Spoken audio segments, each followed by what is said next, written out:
You woke up this morning and the first thing you did was check your phone. Someone else's life, someone else's opinion, someone else's algorithm, deciding what matters to you today. Here's the thing. Nietzsche spent his life diagnosing hidden traps. Systems that looked like freedom but were actually cages. He'd recognize what we have now, immediately.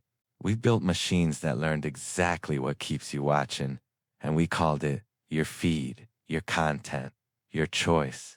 Nietzsche had a name for living life on terms you never chose.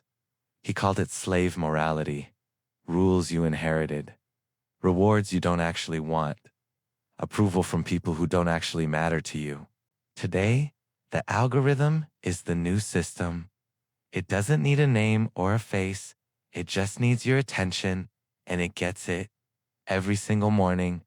This video is about two ideas Nietzsche gave us, Amor Fati and the will to power, and why they matter more right now than he could have ever imagined. Amor Fati means love your fate, everything that happened to you. Not just the good parts, the failures, the wrong turns, the quiet years. All of it. Yours. Worth embracing. But here's what happens when you open the app.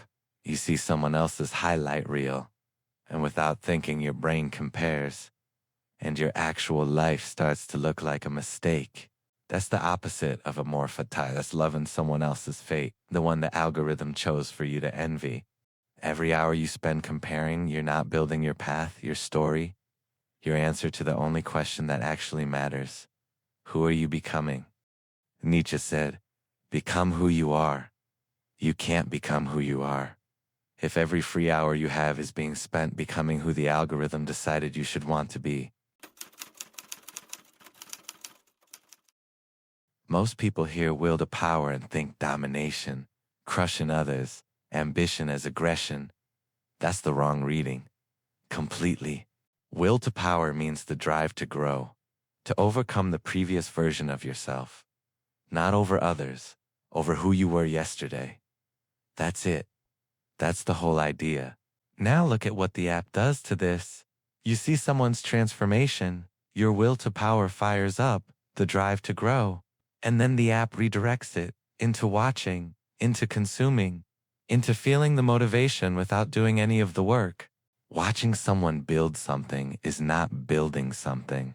The dopamine hit is similar. The result is not.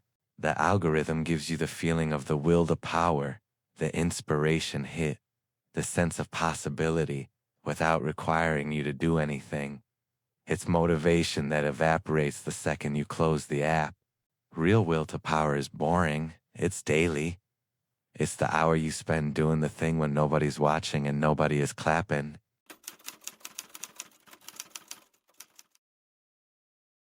Nietzsche loved Dionysus, the Greek god of wine and ecstasy, the force that dissolves your individual self into pure sensation, pure now, no past, no future, no responsibility. But Nietzsche also knew Dionysus without Apollo, the god of structure and form, dissolves you entirely.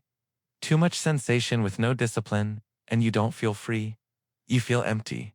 Your phone is a digital Dionysus. Infinite novelty, infinite now. No past, no future, no long game. Just the next video, the next notification, the next hit of something. And without the Apollo balance, the scrolling doesn't feel like freedom. It feels like you wasted 2 hours and feel worse than when you started. Not rested, drained. That specific hollow feeling after too much screen, that's your will to power signaling. This is not what I am for. This is the wrong Dionysus. You are dissolving the wrong way.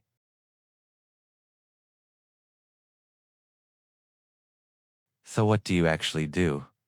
3 moves. I think Nietzsche would recognize all 3. Move 1. Own your morning. Your brain is most open in the first 30 minutes after waking.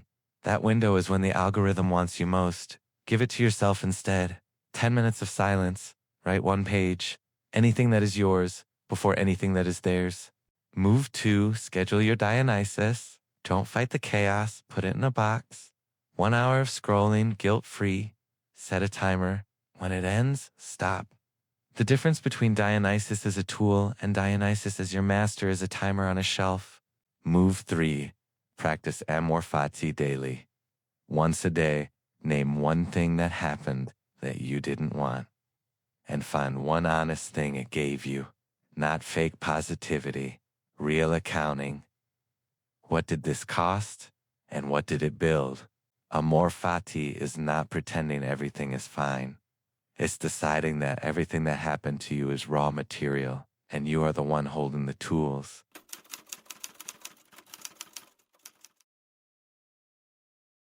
The algorithm is not evil. It's optimized. Optimized for your attention, not for your growth, not for your power. That's your responsibility, not its job. Stop mourning the years spent on someone else's track. Stop calling your path wrong because it doesn't look like what you were shown. Those were curated. Your life is real. And real is the only material that becomes something. Amor Fati. Not because everything is beautiful, because everything is yours. The 2-hour scroll that left you empty. Yours. The comparison that made you feel small. Yours. The wasted Tuesday. Yours.